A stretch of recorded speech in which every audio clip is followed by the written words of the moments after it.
اعوذ باللہ من الشیطان اللعین الرجیم بسم اللہ الرحمن الرحیم الحمد للہ رب العالمین والعاقبۃ للمتقین والجنۃ للمؤمنین والنار للمنافقین الحمد للہ الذی جعلنا من المتمسکین بولایت علی بن ابی طالب واولادہ المعصومین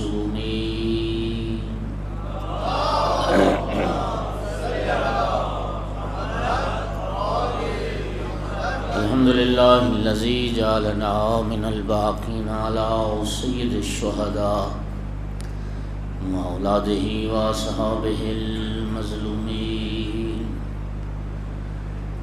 الصلاۃ والسلام والتحیۃ والاکرام علی رسولہ الکریم شفیع المذنبین انیس الغریبین رحمۃ للعالمین عن العبد المؤید الرسول المسدد المحمود الاحمد المصطفى الامجد ابا القاسم محمد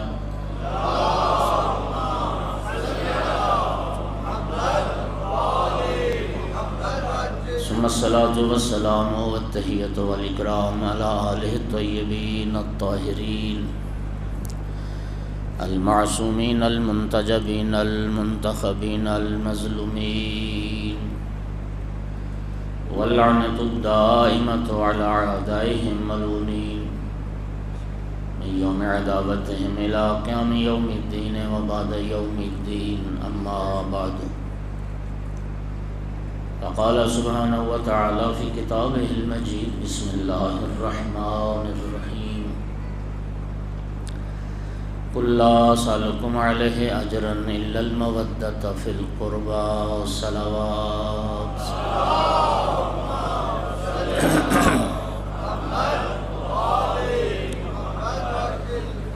مومنین کرام، آیت مودت ہر مومن کے دل پر نقش ہے۔ یہ قرآن پاک کی واحد آیت ہے جس میں اللہ رب العزت نے پیغمبر کے قرابت داروں کی مودت کو فریضہ قرار دیا ہے اور پیغمبر کے قرابت داروں کی مودت کو اجر رسالت کے طور پر طلب فرمایا ہے۔ خداوند عالم نے رسول اللہ کے قرابت داروں کے سوا نہ کسی کی مودت کو فریضہ قرار دیا اور نہ ہی اجر رسالت۔ اس لیے رسول اللہ فرماتے تھے لکل شیء اساس واساس الاسلام حبی وحب اہل بیتی۔ دنیا میں ہر شے کی کوئی نہ کوئی اساس اور بنیاد ہوتی ہے، دین اسلام کی بنیاد میری اور میرے اہل بیت کی محبت۔ جس اساس اور جس بنیاد پر سارے اسلام کی عمارت قائم ہے، اس بنیاد کا نام ہے محبت محمد و آل محمد۔ صلوات پڑھیے۔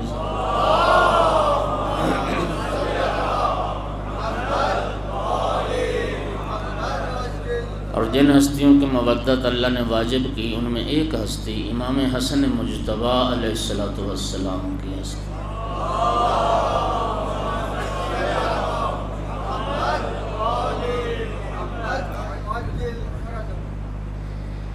نبی کریم صلی اللہ علیہ وآلہ وسلم کی بہت ساری احادیث مبارکہ امام حسن علیہ السلام کی شان میں، جس سے امام حسن علیہ السلام کی فضیلت اور عظمت ثابت ہوتی ہے۔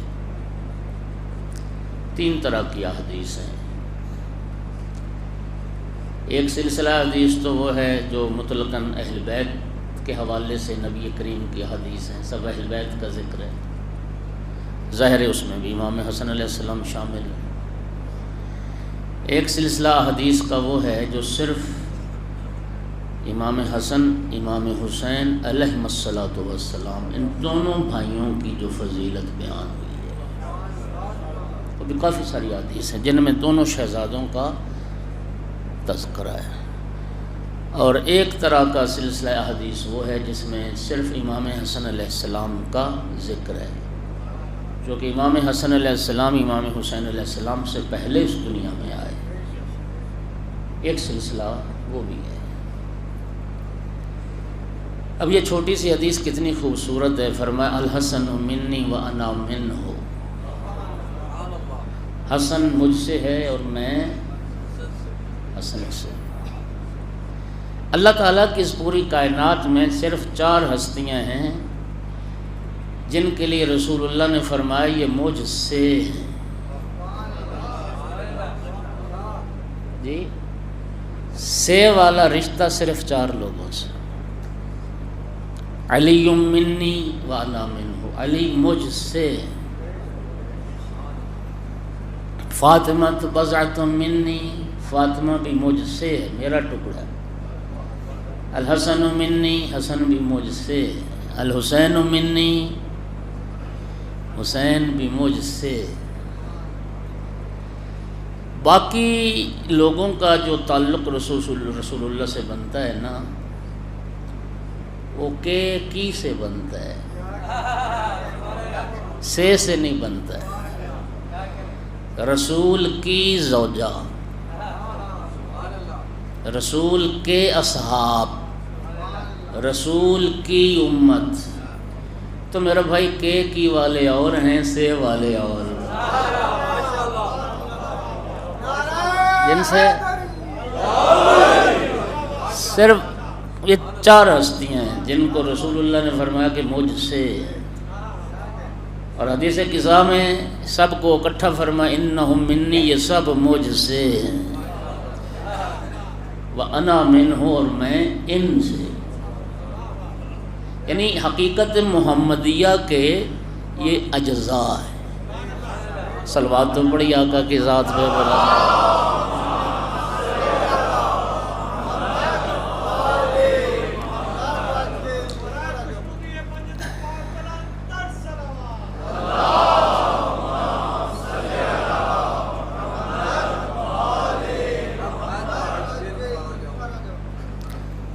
اچھا، اللہم انی احب الحسن واحب من یحب، میرا اللہ تو جانتا ہے میں حسن سے محبت کرتا ہوں۔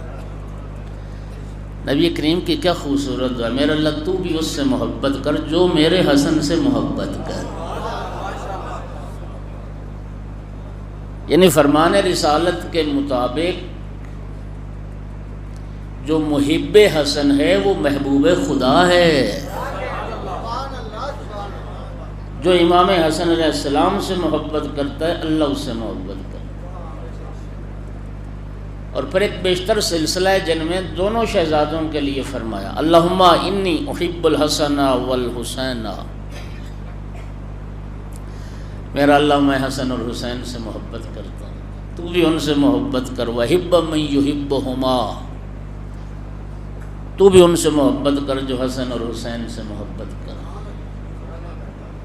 اللہم انی احببتہما، میرا اللہ تو جانتا میں ان دونوں سے محبت کرتا ہوں، وَأَحِبَّ مَن يُحِبُّهُمَا، تو بھی ان سے محبت کر۔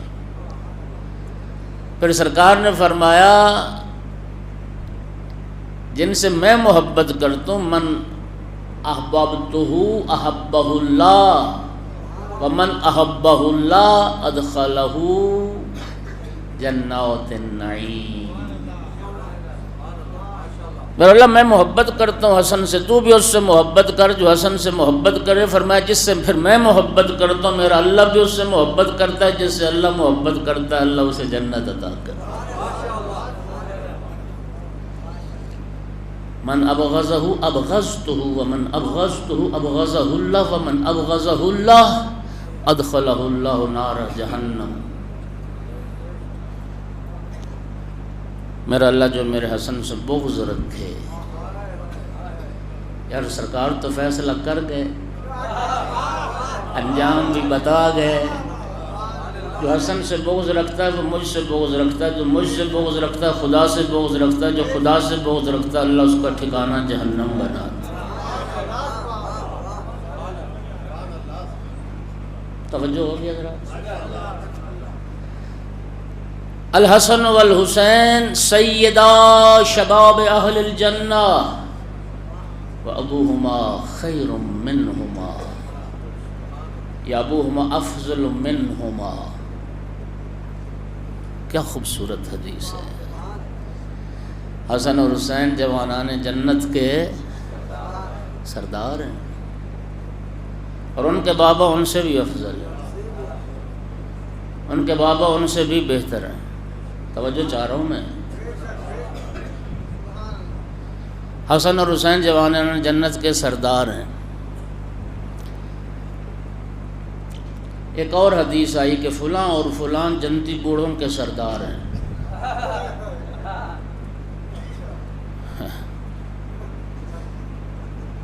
ایک فارسی کا محاورہ ہے نا کہ جھوٹے کا حافظہ نہیں ہوتا. اس بیچارے نے سمجھا ہوگا، اس نے ظاہری عمر کو دیکھا نا، ظاہری. اس بیچارے نے یہ نہ دیکھا کہ نبی کریم نے جو فرمایا ہے نا، وہ دنیا کی زندگی کو نہیں دیکھا، وہ جنت کی زندگی کو دیکھا.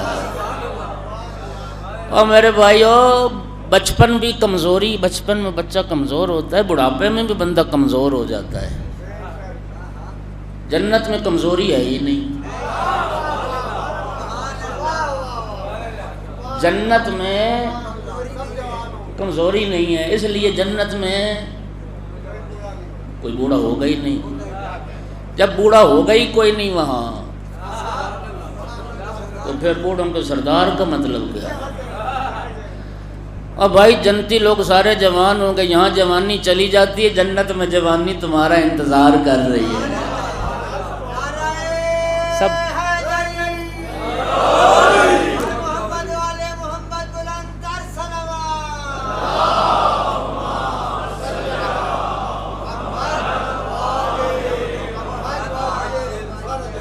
جنت میں جوانی تمہارا انتظار کر.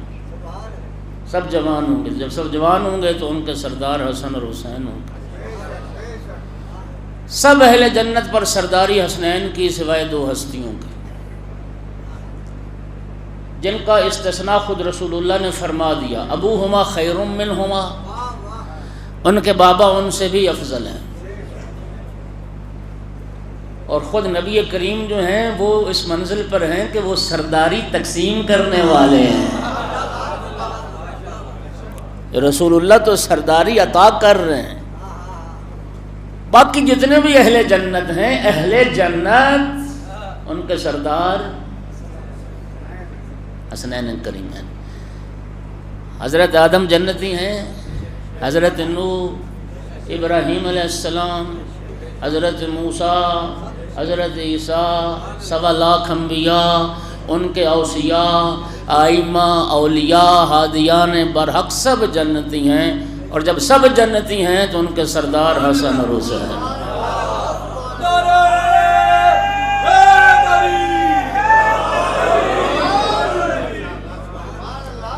اب قرآن مجید میں انتہائی توجہ چاہوں گا. 2 مقام پر یہ آیت مجیدہ کا جملہ ہے، 2 مقام پر. وَلِكُلٍّ دَرَجَاتٌ مِّمَّا عَمِلُوا، 2 مقام پر قرآن پاک میں. وَلِكُلٍّ دَرَجَاتٌ مِّمَّا عَمِلُوا. اللہ فرماتا ہے جنت میں، جنت کوئی ایک حال تھوڑی ہے، جنت نہیں، جنات ہیں، جنتیں ہیں. توجہ ہے حضرات؟ ایک سے بڑھ کر ایک جنت ہے. جنات ہیں اور جنات میں پھر درجات ہیں. امام جعفر صادق علیہ السلام نے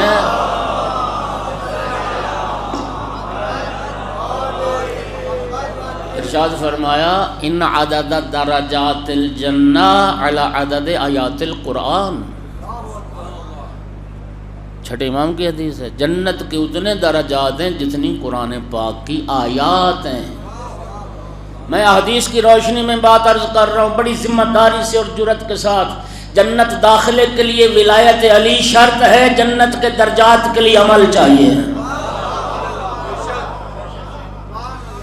یہ آیت ہے وَلِكُلٍّ دَرَجَاتٌ مِّمَّا عَمِلُوا، اللہ فرما رہے جنت کے جو درجات ہیں وہ لوگوں کے دنیا میں عمل کی بنیاد پر تقسیم ہونے ہیں۔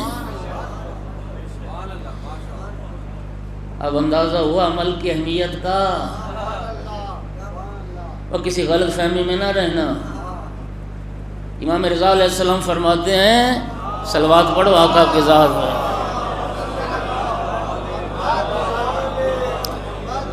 لا تدع العمل الصالح والاجتهاد في العبادة اتقالا على حبنا، ہماری محبت کے بھروسے پر عبادت کو نہ چھوڑنا، عبادت میں کوشش اور عمل صالح کو ترک نہ کرنا کہ ہم آل رسول سے محبت کرنے والے ہیں۔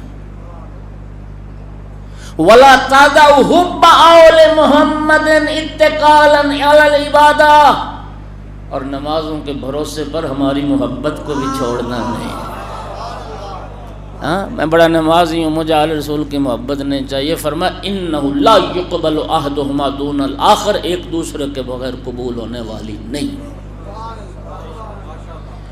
تو اللہ قرآن میں دو مقام پہ فرما رہا ہے کہ جنت کے جو درجات ہیں مما عاملو، وہ اس عمل کی بنیاد پر ہوں گے۔ دنیا میں کوئی کتنا عمل کرتا رہا، کوئی کتنی نیکی کرتا رہا، کتنے اعمال صالحہ بجا لاتا رہا، اس کی بنیاد پر جنت کے درجات ملنے والے ہیں۔ اس کا مطلب کیا ہوا؟ جس کا عمل جتنا بلند ہوگا جنت میں اس کا درجہ اتنا اہلاً وسہلاً، جتنا درجہ، جتنا عمل بلند اتنا درجہ۔ تو میرے بھائی جب جنت کے درجات عمل کی بنیاد پر ہیں، خدا کی قسم میں قربان جاؤں، جناب حسنین کریمین کا عمل، جناب حسنین کریمین کا کردار نگاہ مشیت میں کتنا بلند ہے کہ تمام اہل جنت کا سردار بنا دیا۔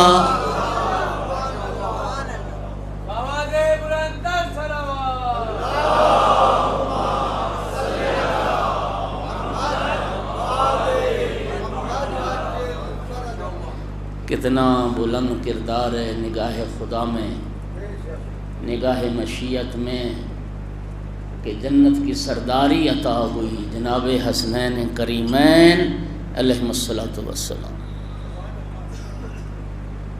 توجہ ہوگی میرے محترم؟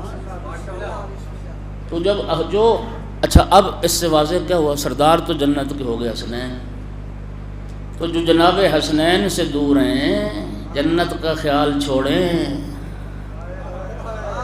جناب حسنین سے دور، جناب حسنین سے دشمنی کرنے والے اپنا ٹھکانہ جہنم میں بنائیں، جنت کا خیال چھوڑیں، جنت میں سرداری حسنین کریمین۔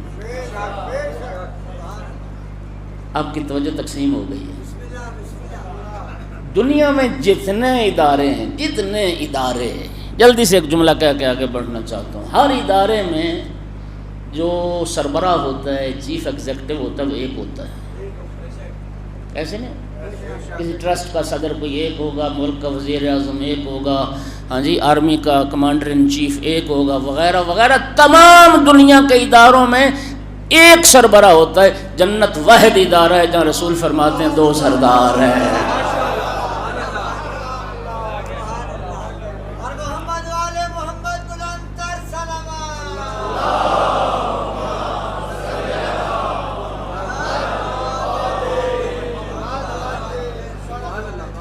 سیدہ شباب اہل الجنہ، اللہ آپ کو سلامتی عطا فرمائے۔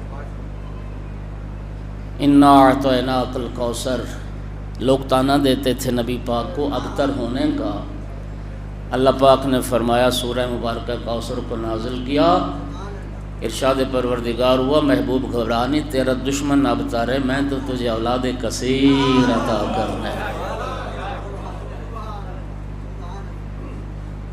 مولا امیر المومنین کی صلب سے تھے لیکن بیٹے رسول اللہ کے تھے۔ اور آپ پڑھ لیں نبی پاک کی زندگی میں بھی، نبی پاک کی حیات کے بعد بھی تمام مسلمان، تمام صحابہ پیغمبر، تمام اہل مدینہ جناب حسنین کریمین کو کوئی بھی ابن علی کہہ کے نہیں بلاتا تھا، فرزند رسول کہہ کے بلاتے تھے، ابن رسول اللہ کہہ کے پکارتے تھے۔ اور آیت مباہلہ بنص قرآن فرزندان رسول کی حیثیت سے میدان مباہلہ میں تشریف۔ یہ شرف اللہ نے امام حسن علیہ السلام کو عطا کیا ہے، سب سے پہلے ماں زہرا کی گود کی زینت بنے، بابا کی گود کی زینت، نانا کی گود کی زینت، اور نام اس ہستی کا اللہ نے رکھا۔ تعجب کر رہے ہو؟ خدا کی قسم دنیا میں آنے کے بعد نہیں رکھے، رب نے عالم انوار میں سب سے پہلے جب پنج تن کے 5 انوار خلق کیے تھے، رب کریم نے اسی وقت ان کے نام بھی رکھ دیے تھے۔ وحی خدا کے مطابق نام حسن رکھا گیا۔ قبلہ افتخار نقوی صاحب تشریف فرمائے، ان کی محبت ہے، میری حوصلہ افزائی کے لیے تشریف لائے، علماء بیٹھے ہیں۔ یہ لفظ حسن صفت مشبہ ہے، توجہ چاہ رہا ہوں، یہ صفت مشبہ ہے، اور صفت مشبہ کا معنی پتہ کیا ہے؟ حسن کا معنی یہ ہوگا کہ ساری زندگی ابد سے ازل تک حسن جس سے کبھی جدا نہ ہو،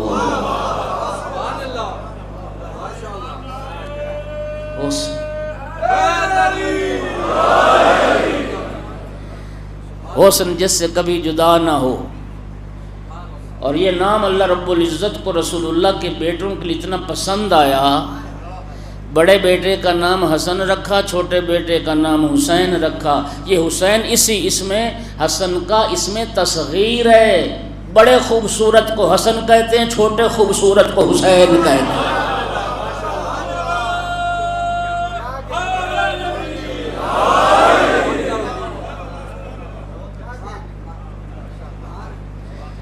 اور یہ شرف عظمت، ویسے تو تمام فضائل و کمالات خدا نے عطا فرمائے، رسول اللہ نے شہزادوں کی فضیلت کو بیان کیا، تمام فضائل و کمالات میں دونوں بھائی برابر کے شریک ہیں، لیکن ایک فضیلت امام حسن کو حاصل ہے کہ وہ امام حسین کے بھی امام ہیں۔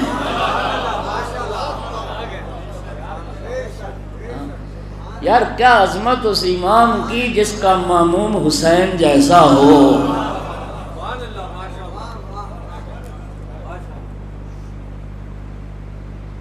ماں کی گود میں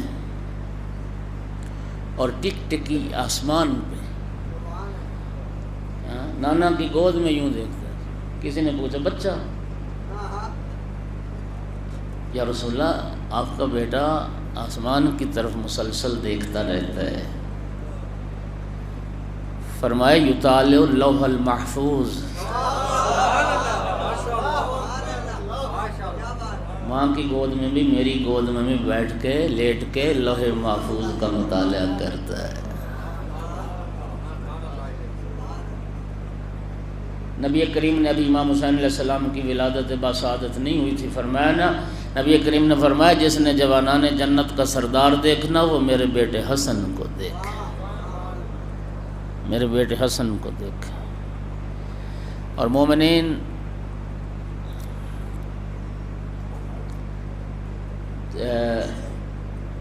بچپنا وہ مرحلہ بچے کی زندگی کا سب سے خوبصورت اور حسین ہوتا ہے جب بچہ بولی بولنے پہ آتا ہے، ایسا ہی ہے۔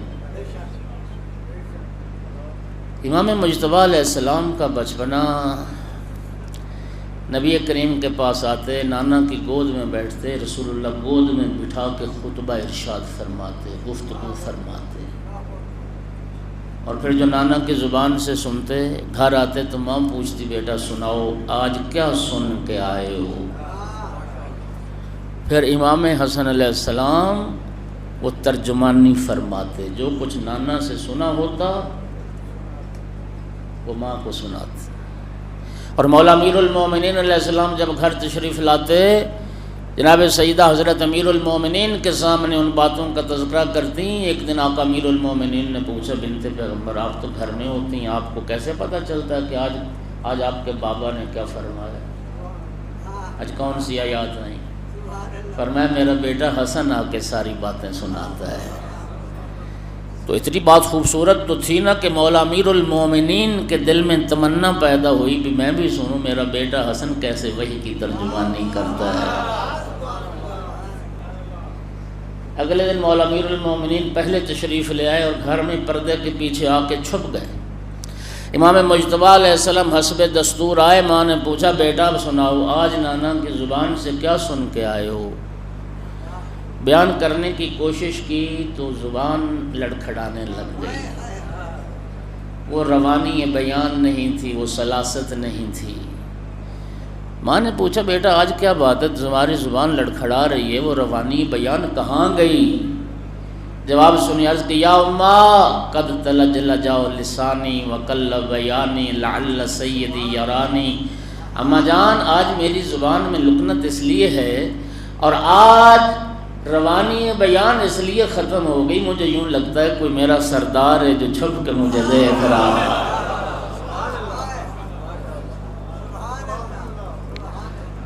یہ آل محمد کے گھرانے کی تہذیب ہے۔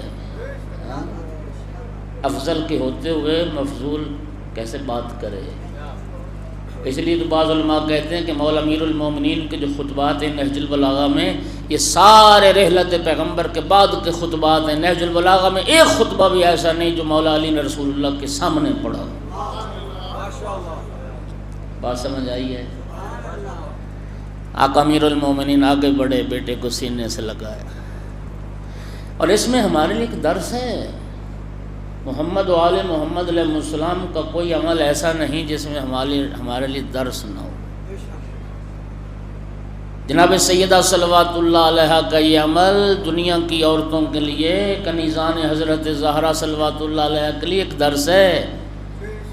پہلی بات تو یہ ہے کہ بچوں کو علمی محافل اور مجالس میں بھیجا جائے، یہ بھی آل محمد کے گھرانے کی سنت ہے۔ اور دوسری سنت یہ ہے کہ بچہ جب مجلس سے آئے تو بچے سے ماں پوچھے، باپ سوال کرے کہ آج کیا سن کے آئے ہو، آج کیا سیکھ کے آئے ہو، تاکہ بچپن سے بچوں کے ذہن میں یہ بات بیٹھ جائے مجلس میں کچھ سیکھنے جانا ہے، وقت گزارنے نہیں جانا ہے۔ کیا مکتب مولا حسین کے صدقے میں، آل رسول کے صدقے میں اللہ نے ہمیں عطا فرما۔ سامعین گرامی، ہر امام معصوم تمام فضائل و کمالات میں تمام اہل زمانہ سے افضل ہوتا ہے، لیکن امام حسن علیہ السلام جس طرح ہر امام کسی خاص لقب سے شہرت رکھتا ہے، ورنہ تمام ائمہ تمام فضائل و کمالات میں ایک دوسرے کے علم کے وارث ہیں۔ توجہ فرمائیے، آیت اللہ ابھی وفات پا گئے، یہ کرونا کے دنوں میں ایران کے بہت بڑے واعظ، میری بڑی پسندیدہ شخصیت آیت اللہ فاطمی نیا، وہ فرما رہے تھے کہ کوئی بندہ اگر یہ عقیدہ رکھ لینا خدا نہ خواستہ کہ کسی امام کا علم زیادہ ہے، کسی امام کی شجاعت زیادہ ہے اور کسی امام کی عبادت زیادہ ہے، تو پھر وہ شیعت کا جنازہ پڑھ بیٹھا، تو وہ شیعہ نہیں ہے۔ تمام فضائل و کمالات میں سب برابر کے، لیکن فرق صرف اتنا ہے کہ کسی صفت کا اظہار زیادہ ہوا۔ سب امام صادق ہیں، لیکن صادق آل محمد کے نام سے شہرت امام جعفر ابن محمد نے پائی۔ سب امام عبادت کی معراج پر، لیکن زین العابدین امام حسین کے اس بیٹے نے لقب پایا۔ سب امام عالم ہیں، لیکن عالم آل محمد امام رضا علیہ السلام نے یہ لقب پایا۔ تو میرے بھائیو، یہ آل محمد کا سارا گھرانہ کریم گھرانہ ہے، اور اس کریم گھرانے میں کریم اہل بیت کا لقب امام حسن مجتبی علیہ السلام ہے۔ سب نبی بھی سخی ہوتے ہیں، سب ائمہ سخی ہیں، اور نبی کریم نے، سن لو آپ بھی سن لو، نبی کریم نے فرمایا ہے کہ جنت سخیوں کا گھر ہے، اللہ نے بخیلوں پر جنت حرام کی ہے، جنت بخیلوں کا گھر۔ اور مولا علی کے شیعہ اور آل رسول کے چاہنے والوں کی صفت یہ ہے کہ وہ سخی ہوتے ہیں۔ پانچویں امام کی مفصل حدیث ہے کہ ہمارے شیعہ سخاوت سے پہچانے جاتے ہیں، اور اس میں الحمدللہ کوئی شک نہیں ہے کہ اہل بیت کے نام پر، ذکر اہل بیت کے لیے جتنا قوم شیعہ خرچ کرتی کوئی قوم بھی خرچ نہیں کرتی۔ ہاں ہمیں بڑا سامنا ہوتا ہے، میں بس اب بات نہیں کرتا چونکہ پھر دور تک جاتی ہے۔ لوگوں نے ایک میلاد کروانا تو وہ بھی سارے جہان سے چندہ مانگ کے، صلوات پڑھو ذرا سارے حضرات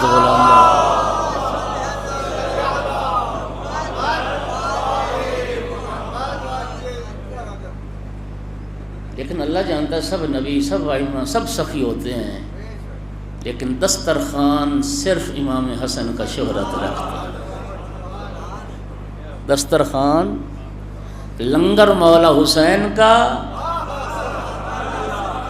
دسترخوان امام کریم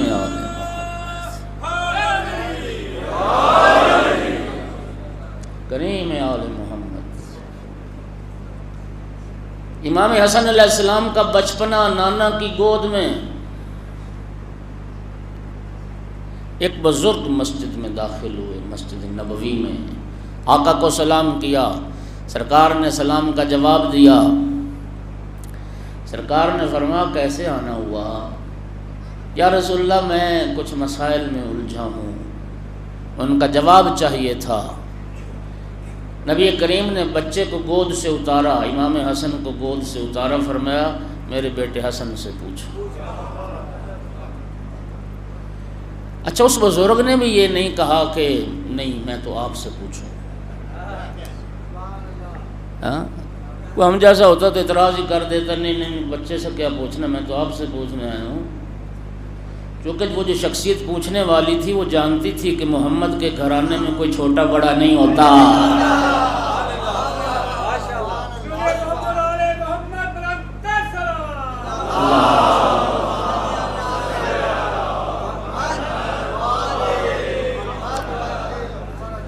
مسائل پوچھے، سوال پوچھے، جناب جانے لگے، سرکار خدا حافظ۔ نبی کریم نے فرمایا تسلی ہو گئی، اطمینان ہو گیا، جی یا رسول اللہ میں تو مطمئن ہوں۔ اچھا، یہ نبی پاک نے کیوں پوچھا اطمینان ہو گیا؟ مسجد میں بیٹھنے والوں کو اطمینان دلانے کے لیے کہ جو جا رہا ہے وہ مطمئن جا رہا ہے۔ اور جب وہ شخصیت چلی گئی، مسلمانوں نے پوچھا یا رسول اللہ یہ کون تھے؟ فرمایا خضر نبی تھے۔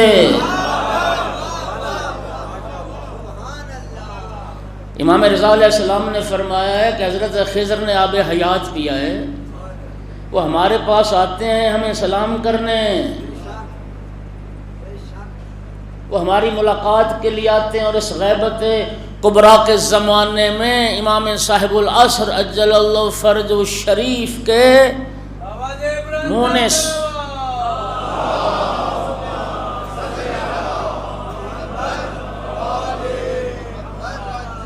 مونس ساتھی حضرت خضر علیہ السلام ہے۔ توجہ ہو رہی ہے حضرات؟ تو انہیں جب مسائل کی ضرورت پیش آتی ہے تو اہل بیت کی طرف رجوع کرتے ہیں۔ لیکن یہ جانتے ہو کہ خود حضرت خضر علیہ السلام کا اپنا مقام علمی کتنا بلند ہے۔ حضرت موسیٰ علیہ السلام صاحب کتاب، صاحب شریعت، نبی، اللہ پاک نے حکم دیا موسیٰ جاؤ مجمع البحرین پر میرا ایک بندہ ہے، جا کے اس سے علم سیکھو۔ اللہ اکبر، خدا کی قسم صاحب کتاب تھے، حضرت خضر نے نہیں کہا میرا اللہ میرے لیے کتاب کافی ہے، اعتراض بھی نہیں کیا، نبی ہو کے صاحب کتاب ہو کے چلے گئے۔ اور اللہ تعالیٰ بھی حضرت موسیٰ کو صرف ایک بات یہ سمجھانا چاہتا تھا کہ تمہیں یہ احساس ہو جائے کہ ہر علم والے سے بڑھ کر ایک علم والا کائنات میں موجود ہے. ہر علم والے سے اوپر ایک علم والا ہے. حضرت موسیٰ علیہ السلام مجمع البحرین پر پہنچے. فوجد عبدا من عبادنا، قرآن، میرے بندوں میں سے ایک بندہ تھا، آتیناہ من لدنا رحمہ، ہم نے اپنی طرف سے رحمت عطا کی، وعلمناہ من لدنا علما، ہم نے اپنی طرف سے اسے علم عطا کیا. حضرت خضر کا علم علم لدنی. آگے حضرت خضر کے پاس، آپ موسیٰ ہو، اس زمانے کے نبی موسیٰ تم ہو؟ جی میں. کیسے آنا ہوا؟ میں آپ کی شاگردی کرنا چاہتا ہوں، آپ کے پاس علم لینے آیا. حضرت خضر علیہ السلام نے دیکھ کے فرمایا انک لن تستطیع معی صبرا، موسیٰ تم میرے ساتھ رہ نہیں پاؤ گے، تم صبر نہیں کر سکو گے. سارا واقعہ قرآن میں موجود ہے. حضرت موسیٰ نے عرض کی نہیں، مجھے آپ موقع دیں، میں انشاءاللہ کوشش کروں گا. حضرت خضر نے فرمایا قرآن میں ساری بات ہے، لا تسألنی عن شیء.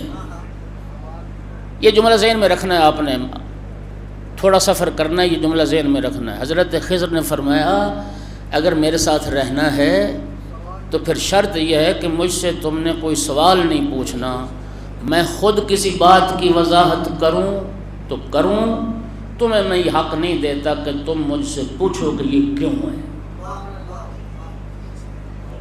کہا ٹھیک ہے میں آپ کے ساتھ رہتا ہوں. واقعہ سارا قرآن میں ہے. دریا کے کنارے پہنچے، کشتی میں سوار ہوئے اور سوراخ کر دیا کشتی میں. پہلے مرحلے پہ ہی حضرت موسیٰ سے برداشت نہ ہوا، بچوں کی کشتی سوراخ کر دیا، عیبدار کر دیا کشتی کو. فرمایا میں نے نہیں کہا تھا کہ تو میرے ساتھ صبر نہیں کر پائے گا.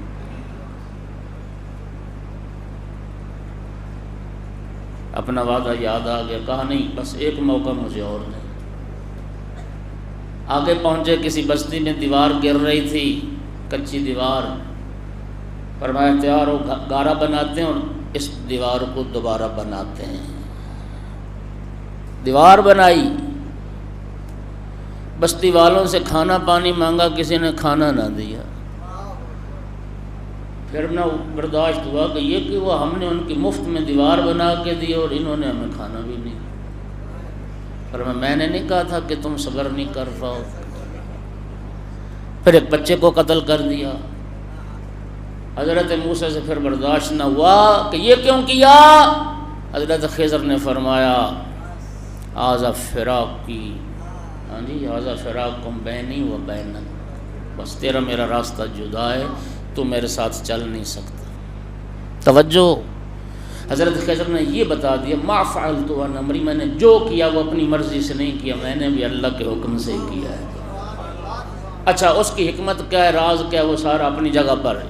میں صرف ایک جملے کی طرف جناب اشارہ کرنا چاہتا ہوں کہ موسیٰ علیہ السلام جیسے نبی کو، جس نبی کو حضرت خضر اپنی شاگردی میں رکھنے کو تیار نہ ہو، وہ حسن مجتبیٰ کی شاگردی کر رہا ہے. وہ شاگردی کر رہا ہے. اور سامعین گرامی، اب جملہ کہنا چاہتا ہوں، اپنا علم اور حضرت موسیٰ کا علم ناپیے. توجہ، میں نے کیا کہا؟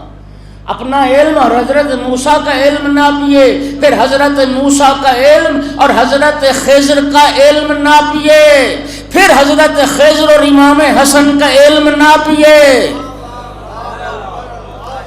خضر جیسا نبی جس کی شاگردی کرتا نظر آئے، اور جب تمہیں امام حسن علیہ السلام کی علمی عظمت کا کچھ اندازہ ہو گیا تو پھر اپنا سوال پھینک دو کہ امام حسن نے صلح کیوں کی.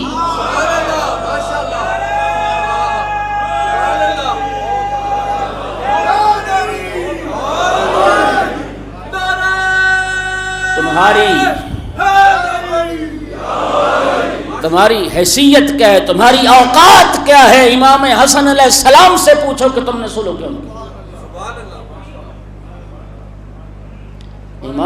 امام حکم الہی کا پابند ہوتا ہے.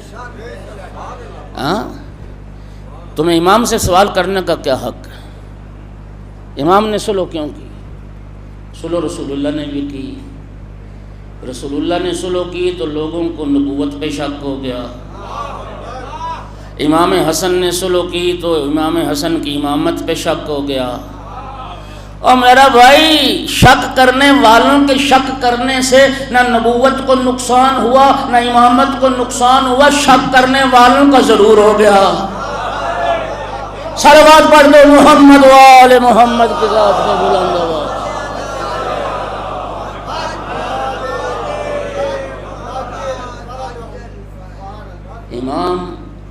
امام حکم خدا کو سمجھتا ہے، امام بہتر جانتا ہے. توجہ ہو رہی ہے نہیں ہو رہی؟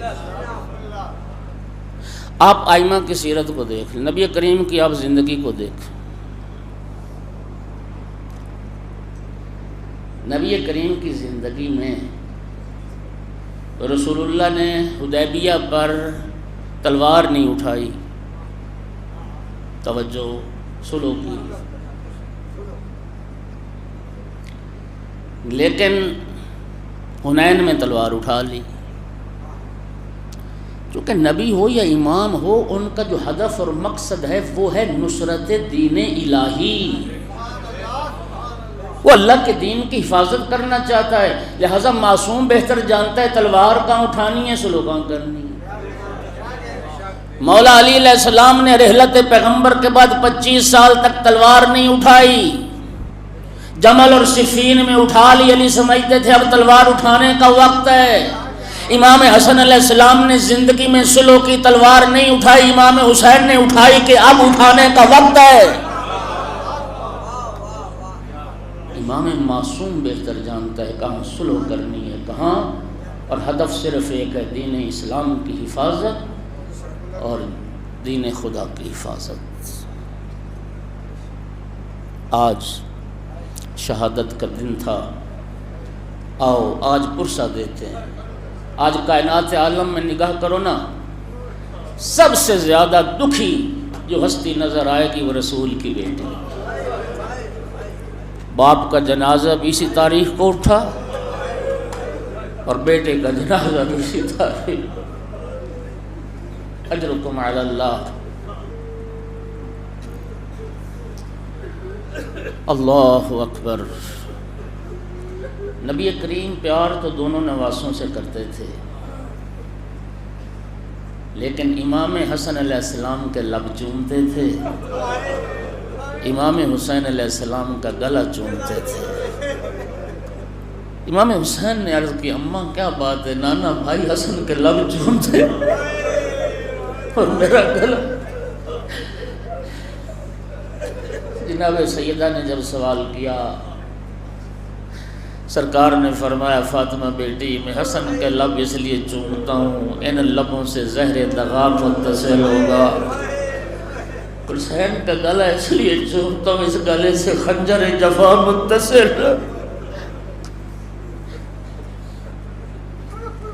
رسول اللہ فرماتے تھے، ہما ریحانتا یا من الدنیا، یہ میرے دونوں بیٹے پھول ہیں. یہ میرے دو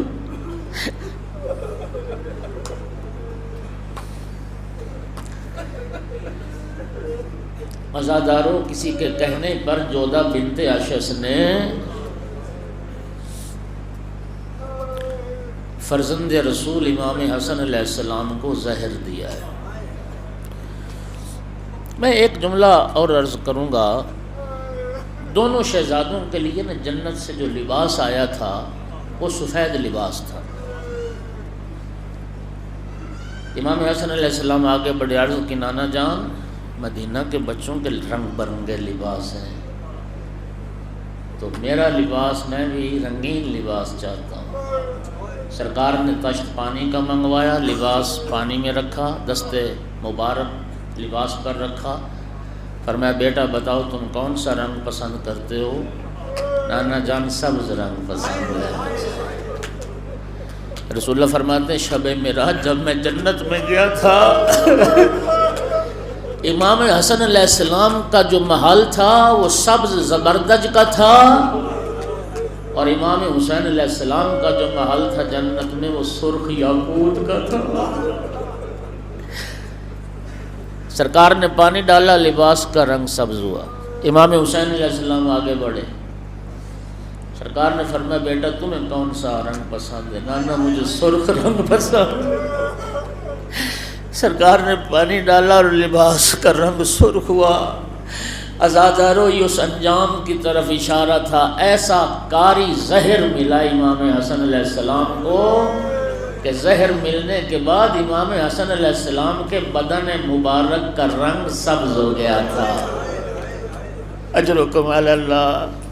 عزادارو اتنا قاری زہر تھا، جگر پہ اثر کیا، خون کی قیانہ شروع ہوئی، جگر کے ٹکڑے کٹ کٹ کے باہر آنے لگے۔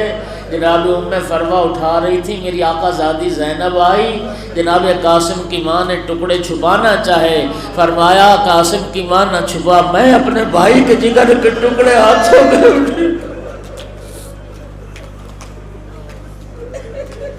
امام حسین علیہ السلام رو رہے تھے، بھیا آپ کیوں رو رہے ہیں؟ آپ جیسا بھائی جس کو جدا ہو رہا ہو نہ روئے تو کیا کرے؟ امام حسن علیہ السلام نے فرمایا بھیا حسین ٹھیک ہے، مجھے زہر دیا گیا، پینے کو پانی ہے، دودھ ہے، زینب و کلثوم جیسی بہنیں میرے پاس ہیں، تجھ حسین جیسا بھائی میرے پاس ہے، عباس جیسا بھائی میرے پاس ہے، لیکن لا یوم کا یوم کا یوم، لیکن حسین بھائی تیرے دل جیسا کائنات میں کسی کا دل نہیں ہے۔ حسین بھائی جب عاشور کا دن آئے گا کون ہوگا آپ کے پاس؟ اجرکم علی اللہ، اجرکم علی اللہ۔ عزادارو جودہ بنت اشس ملونہ نے زہر دیا۔ میں ایک اہل علم نے بڑا خوبصورت جملہ کہا تھا، وہ فرماتے تھے کہ امام حسن علیہ السلام وہ غریب ہے، دیکھیے مولا حسین غریب کربلا کہلاتے ہیں، خدا کی قسم مولا حسن وطن میں ہوتے ہوئے غریب ہے، قبر مبارک تو وطن میں ہے۔ امام حسن وہ غریب ہے جن کی قدر بھی غریب ہے، جن کی قبر بھی غریب ہے۔ میں عزاداروں کا کرتا ہوں، ہمارے ممبروں سے آپ نے اہل ممبر سے ذاکرین سے سنا ہے، وہ ایک تقابل پیش کرتے ہیں، کہتے ہیں حسن امیر امام ہے، حسین غریب امام ہے، کربلا کو بھی ذہن میں لاؤ، جنت البقیع کو بھی ذہن میں لاؤ۔ عزادارو اب بتاؤ غریب کون ہے؟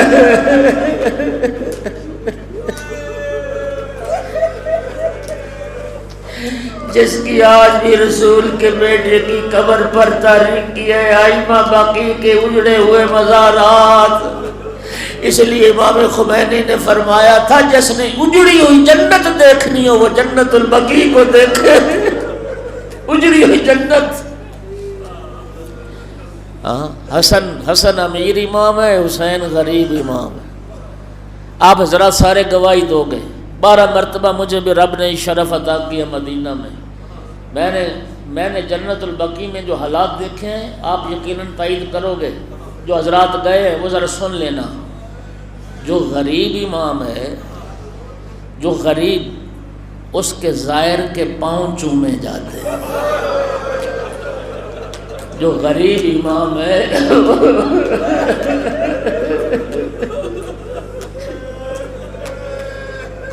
مولا حسین کے ظاہر کے قدموں میں لوگ آنکھیں بچھاتے ہیں، اور جو امیر امام ہے اس کے ظاہر کو تھپڑ مارے جاتے ہیں۔ وہاں زیارت کوئی نہیں پڑھنے دیتا، وہاں سلام کوئی نہیں پڑھنے دیتا، زیارت کی کتابیں چھین کے جنت البقیع سے دھکے مار کے لوگوں کو نکالتے میں نے دیکھا۔ امام حسن وہ غریب ہے جو گھر میں بھی غریب ہے، گھر میں بھی غریب ہے۔ زوجہ نے زہر دیا، کسی نے لالچ دیا تھا. عزادارو ذرا جملہ سننا. اللہ نے امام حسین علیہ السلام کو ایک ایسی باوفا زوجہ عطا کی. 11 محرم کو جب مولا کی لاش پہ آئی تھی، حسرت کی تصویر بنی، کہتی تھی فرزند رسول میرا بس کوئی نہیں چلتا، فرزند رسول میرا بس چلتا میں آپ کو کفن پہناتی، فرزند رسول میرے بس میں ہوتا میں آپ کو دفن کرتی. لیکن فرزند رسول میں ایک وعدہ آپ سے کرتی ہوں، میں جانتی ہوں آپ پیاسے شہید ہوئے، وعدہ کرتی ہوں ساری زندگی ٹھنڈا پانی نہیں پیوں گی. فرزند رسول آپ کی لاش کو دھوپ پہ دیکھ کے جا رہی ہو، وعدہ کرتی ہوں ساری زندگی سائے میں نہ بیٹھوں. اجرکم علی اللہ، اجرکم علی اللہ. امام مجتبی علیہ السلام نے وصیت کی بھیا مجھے غسل دینا، کفن پہنانا. اجرکم علی اللہ. اور کافور جو جنت سے آیا تھا، اس کافور کے بارے آپ نے سنا ہوا ہے. جنت سے کافور جبرائیل لائے تھے. حسنین کا بچپنا تھا اس وقت، اور نبی کریم نے اہل بیت کو بلا کے وہ کافور 4 حصوں میں تقسیم کیا تھا. فاطمہ بیٹی یہ تیرے حصے کا کافور، یا علی یہ تیرے حصے کا کافور، یہ میرے حصے کا کافور، حسن بیٹا یہ تیرے حصے کا کافور. اس وقت امام حسین نے علی کی نانا سب کو کافور دیا میرے حصے کا. پیغمبر نے رو کے فرمایا حسین بیٹا کافور کی ضرورت اسے ہوتی ہے اور جس کو غسل ملے، جس کو کفن ملے. اجرکم علی اللہ، اجرکم علی اللہ. کوئی غم نہ دیکھو سوائے غم آل محمد کے. بھائی کو وصیت کی بھیا میری خواہش تو ہے کہ میں نانا کے پہلو میں دفن ہو جاؤں، لیکن بھیا اگر میرے نانا کی امت مجھے نانا کے پہلو میں دفن نہ ہونے دے تو پھر جنگ نہیں کرنی، مجھے بقیع میں دفن کر. امام کی شہادت ہو گئی. امام مجتبی علیہ السلام کو مولا حسین نے غسل دیا، آقا عباس علیہ السلام نے غسل دیا، کفن ملا، عزت و احترام سے جنازہ اٹھا. عزادار و آل محمد کے گھر سے جنازہ، رسول کے بیٹے کا جنازہ وصیت کے مطابق لے چلے قبر پیغمبر کی طرف. ایک عورت سوار ہو کے آ گئی، کہتی تھی میں دفن نہ ہونے دوں گی رسول اللہ کے پہلو میں. عزادارو بس پھر ایک اشارہ ہوا، عزادارو اشارہ ہونا تھا. کمان میں تیر رکھے گئے، کمانے کڑکی، تیر چلے. 17 تیر امام حسن کے جنازے میں.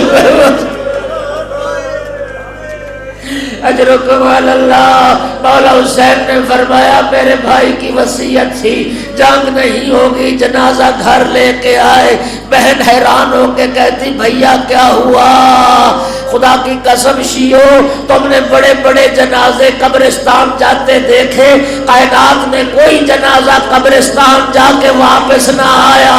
یہ پہلا جنازہ تھا جو گھر سے نکلنے کے بعد واپس آیا. عزادارو بہنیں آئی، بھائی کے جنازے سے تیر نکالے، مظلوم نے کفن بدلا.